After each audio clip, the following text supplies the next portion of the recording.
Je suis sa tante et je m'appelle Awa, donc on est content d'être ici pour parler d'elle. Awasi. Awasi? Oui. Si Sawande. Voilà, alors Khadijatou, c'est ta tante. Comment sa tante? Oui, c'est peut-être bien de préciser juste un peu. Donc, je suis la femme de son oncle. Ah ben, très bien. Voilà. Ah, voilà. Super. Alors, comment vous voyez Khadijatou? Vous vivez ensemble ou séparés? Oui, séparés. Séparés quand même. Mais vous la voyez assez souvent. Oui. Voilà. Est-ce que vous pouvez nous parler de Khadijatou? Peut-être très simplement, c'est, je dirais, une fille très tranquille. Oui. Elle est très souvent dans sa chambre. Elle aime bien se retirer pour lire, pour écrire. C'est important pour écrire. Durant quelques heures. Et très souvent, quand on vient à la maison, on peut ne pas savoir qu'elle est présente. Oui. Donc, voilà ce que je peux dire d'elle. Très sage, très concentrée. Voilà.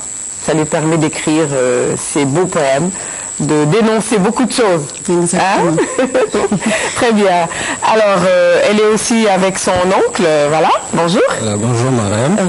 Voilà, merci de nous avoir reçus sur le plateau de Koti Koti. Comme je disais tout à l'heure à M. Mbaye, c'est toujours difficile de parler des gens qu'on aime. Khadijatou représente beaucoup pour nous. Et voilà, parler d'elle, ça peut être facile et non. Facile, on l'a vu naître, grandir. Effectivement, on en connaît un bout. Et pas facile, parce que je dis, c'est un être que nous chérissons fort. Voilà, pour parler d'elle en ce qui nous concerne, ou bien en ce qui vous concerne, c'est comme l'a dit Madame Dia. C'est une fille qui aime beaucoup se retirer. Elle est souvent devant sa machine. Bon, avec ses atouts et ses inconvénients, je ne suis pas toujours d'accord quand elle se retire dans sa chambre avec sa machine. Toujours la laisser seule. Voilà. Mais je sais effectivement quand même qu'elle est très passionnée d'écriture. Elle écrit beaucoup de poèmes et des contes même. Je pense que c'est par ce biais que j'ai connu Monsieur Mbaye lors d'une nuit du conte au lycée. C'est Voilà. Et je pense aussi quelque part il y a une certaine prédisposition pour Khadijatou, vu qu'elle est née quand même dans une famille où on est assez intellectuel, je le mets entre guillemets, en toute modestie. Voilà, donc c'est une ambiance qu'il a vu grandir. On écrit beaucoup, on lit beaucoup. Et vous-même, vous écrivez Moi, je suis dans le monde éducatif, je suis enseignant, on peut le dire.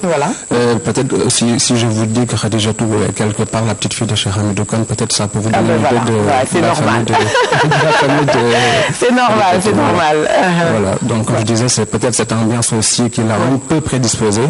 Mais n'empêche, comme je dis, quand même, il faut lui reconnaître le mérite qu'elle a de travailler, de vouloir pousser un peu pour faire les choses. Parce que ça ne se passe pas pareil pour les autres, quoi, dans la famille, je veux dire, ses frères et sœurs. Voilà, la dernière fois, hier, je l'ai vu se moquer de son petit frère de 5 ans. Peut-être qu'il ne manie pas aussi bien la langue de Molière qu'elle. Mais bon, je pense que peut-être il n'a plus 5 ans, toi aussi, Khadijatou. Bon, peut-être que si elle prend le temps de le coacher, peut-être qu'on aura aussi des résultats. Mais elle, je le dis toujours, c'est vrai, il m'arrive de relire ses textes. Peut-être il y a quelques petites coquilles par là. Il y a toujours des choses à parfaire. Voilà, mais je pense quand même elle est quelque part sur une voie. Si elle continue de travailler, peut-être que ça peut nous valoir des plaisirs, Inch'Allah. Voilà, pourquoi pas. Des romans. Peut-être bien.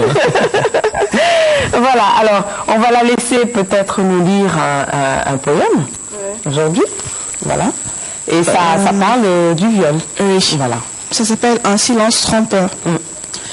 Comme un ami de papa, tu te présentas, mais à présent, je sais de cette bonté, il n'en aura résulté qu'une enfance traumatisée. Je pensais que tu étais l'ami de mon père, car il te considérait parmi ses frères, donc pour moi, tu étais comme un père. Tu m'as monté la tête, tu m'as fait croire que la vie n'était que joie et fête, alors que tes mots ne sortaient de ta bouche que pour me piéger. J'étais si jeune et remplie d'innocence que je regrette mon ignorance. Comme la petite fille que j'étais, tu as utilisé ma naïveté. Je hurlais, je souffrais, je me débattais. Et pour mon père, j'obéissais. Père, je lui plains la confiance que tu voues entre un ami d'enfance. Mère, j'ai tant souffert et je me sens seule sur terre. Voilà, c'est très très bien écrit en tout cas. Merci à Khadijatou. On voudrait bien peut-être un deuxième poème, mais le temps ne nous le permet pas. En tout cas, tu seras toujours la bienvenue ici sur le plateau de Koti Koti, n'est-ce pas? Alors nous l'encourageons beaucoup, beaucoup, Khadijatou. C'est bien, voilà. Voilà, merci à vous, monsieur. C'est Dia, hein? Monsieur Dia, voilà. Monsieur Dia, merci à madame Dia d'avoir bien voulu accompagner Khadijatou. Voilà, c'est toujours un plaisir d'être avec sa famille. Ça nous met à l'aise et c'est très bien. Voilà. Voilà, alors on va passer à notre rubrique actualité. On va parler d'hivernage. L'hivernage qui est là, qui est venu tardivement, en tout cas à Dakar. Hein. Il paraît que dans les régions, ça pleut beaucoup. Et Binta Sarr va nous parler d'hivernage. C'est dans l'actualité.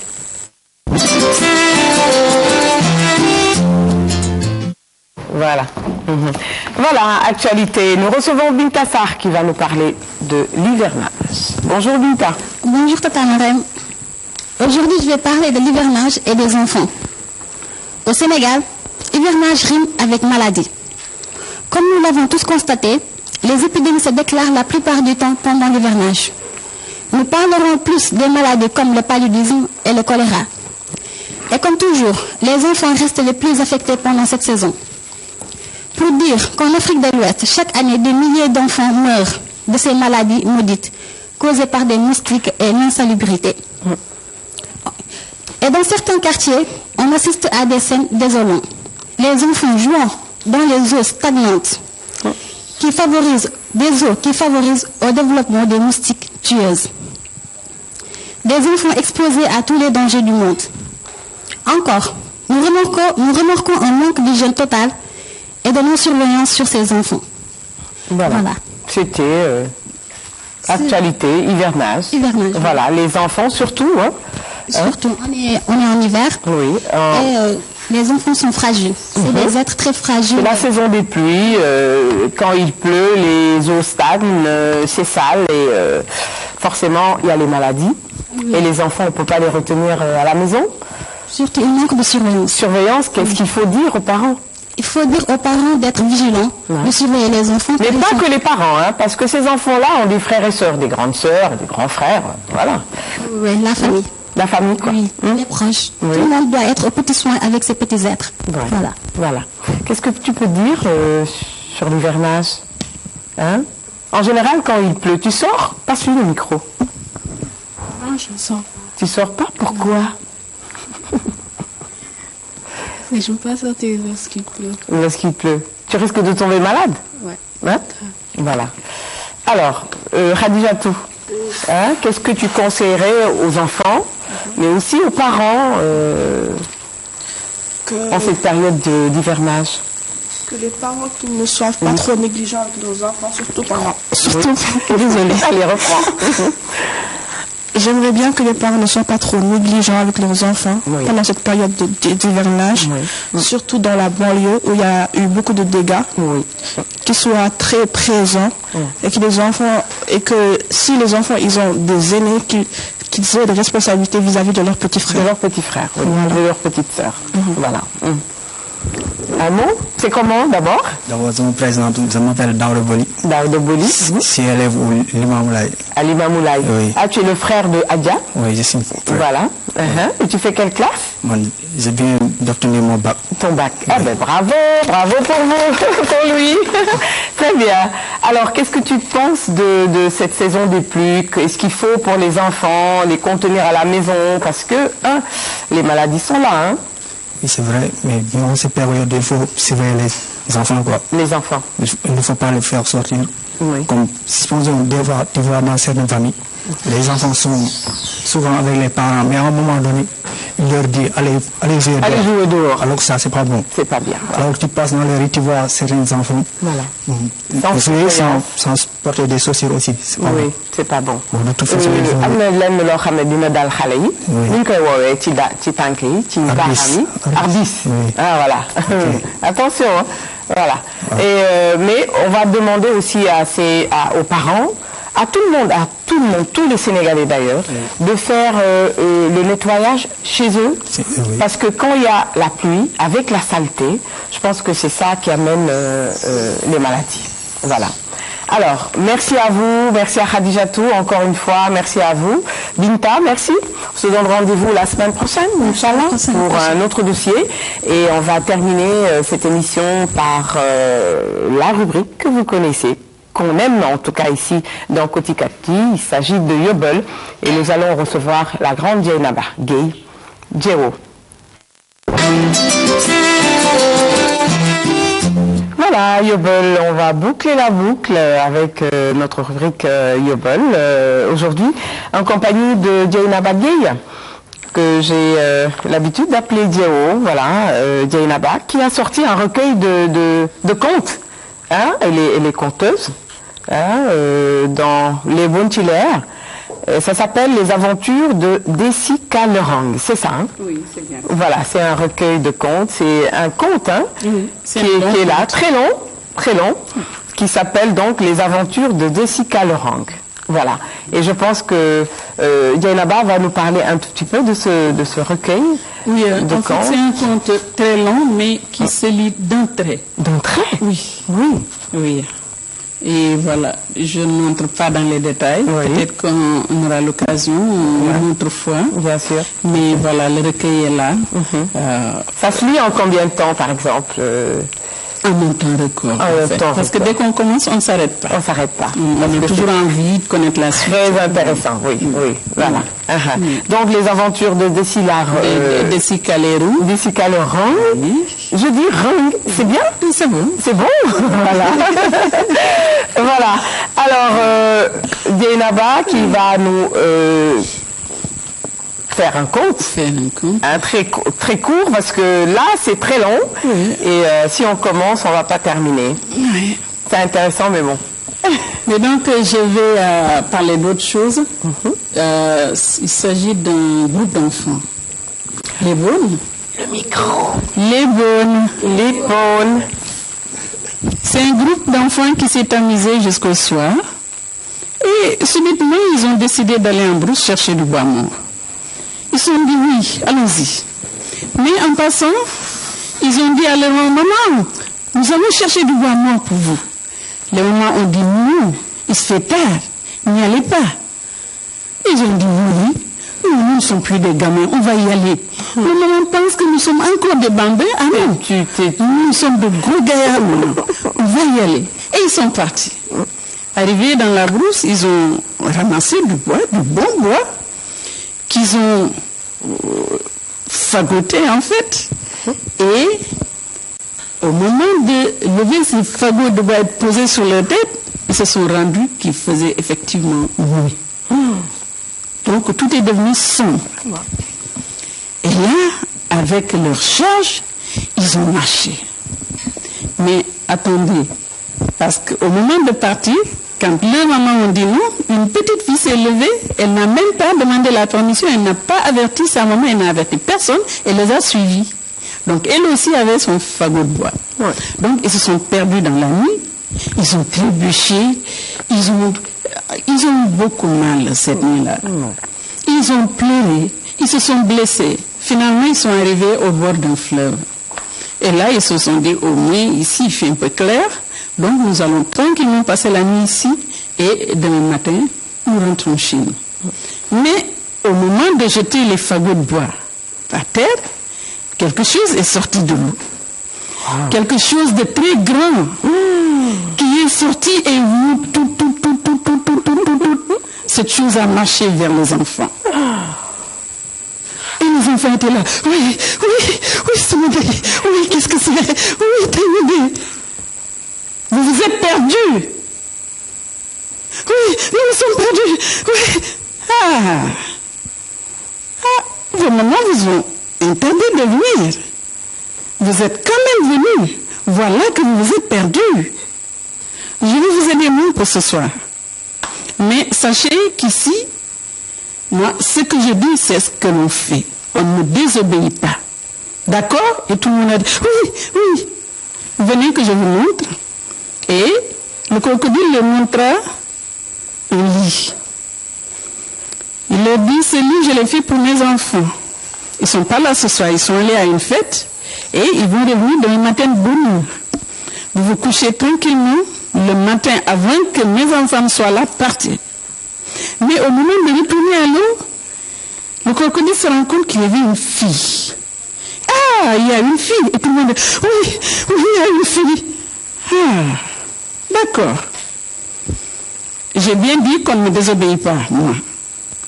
Donc les garçons, écoutez bien, vous vous couchez sur le lit. Mais la fille devra se mettre sous le lit. D'accord? Et tout le monde dit, oui.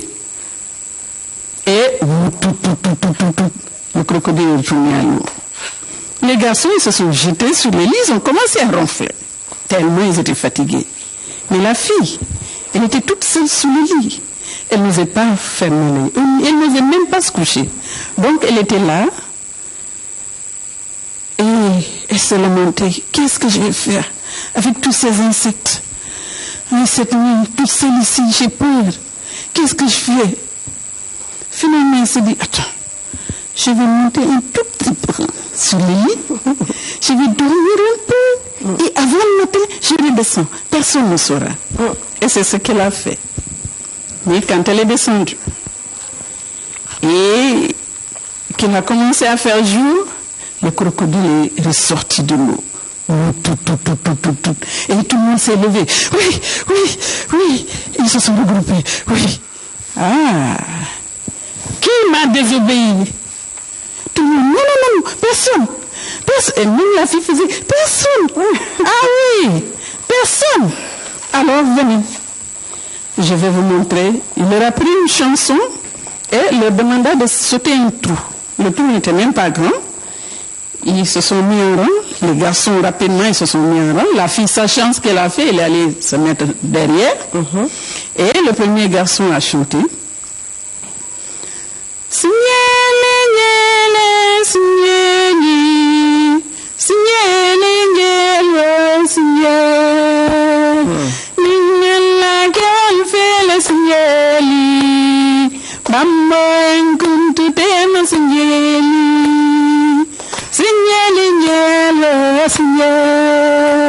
Et le garçon a sauté. Le suivant a chanté, il a sauté, il restait la fille. Là, la chanson signifie, si je me suis couché chez la fille, que le crocodile me coupe au milieu et que je meurs. Et la fille dit, si j'ai passé la nuit chez les garçons, que le crocodile me coupe au milieu. Et donc, elle était là, elle a d'abord pris son élan, elle a reculé jusqu'à très loin, et elle s'est mise à chanter. Signele, niele, signele, signele, niele, signele. Mamma ningala kawal fele signele. Bate bambo yankuntu tema signele. Signele, niele, signele, signele, signele, niele, signele. Et elle a couru. Il a couru, il a couru, il a sauté de toutes ses forces. Mais arrivée juste à hauteur du milieu du trou, elle fut comme aspirée par une force invisible et vite, elle est tombée dans le trou. Et le crocodile a dit, voilà, c'est elle la menteuse. Elle m'a désobéi. Elle l'a menti. Et voilà. Maintenant, qu'est-ce que vous faites, vous? Allez, rentrez chez vous. Partez. Et les garçons, partez. Et ne laissez pas vos fagots de bois. Ne laissez rien. Ils ont tout pris. Ils sont partis en se retournant, en pleurant. Donc, la fille est restée toute seule dans le trou. Le crocodile est retourné à l'eau. Et là, les enfants du crocodile commençaient à arriver. Ouais. Maman, maman, nous sommes là. Maman, où es-tu? Maman, qu'est-ce que tu as préparé pour nous ce matin? Ça sent bon, maman. Qu'est-ce que c'est? Ah, ça sent bon. Et tous, ils étaient nombreux, hein? Ils ont été attirés par l'odeur de la fond du trou. Et là, ils se sont tous précipités dans le trou. Ils sont entrés. Madame, ce qui s'est passé après, je ne sais pas. Merci. En tout cas, merci à Dieu pour ce conte. En tout cas, je n'aime pas trop la fin. Avec la petite fille qui a été dévorée par par les enfants du crocodile. Elle a été dévorée. Ben, je sais pas trop. En tout cas, s'ils sont arrivés avec une faim de loup. Oh là là. Alors, je rappelle, voilà, le recueil de contes de Diao Gay, les aventures de Deska Lerung. Merci à Dio. Merci à tous les enfants, tous les invités, ceux qui ont accompagné Monsieur Dia, Madame Dia, Bintassar. Voilà, c'est la fin de cette émission. On se donne rendez-vous très très prochainement pour un autre numéro de cette émission Koti Koti. D'ici là, portez-vous bien. Je vous adore tous. Bye bye.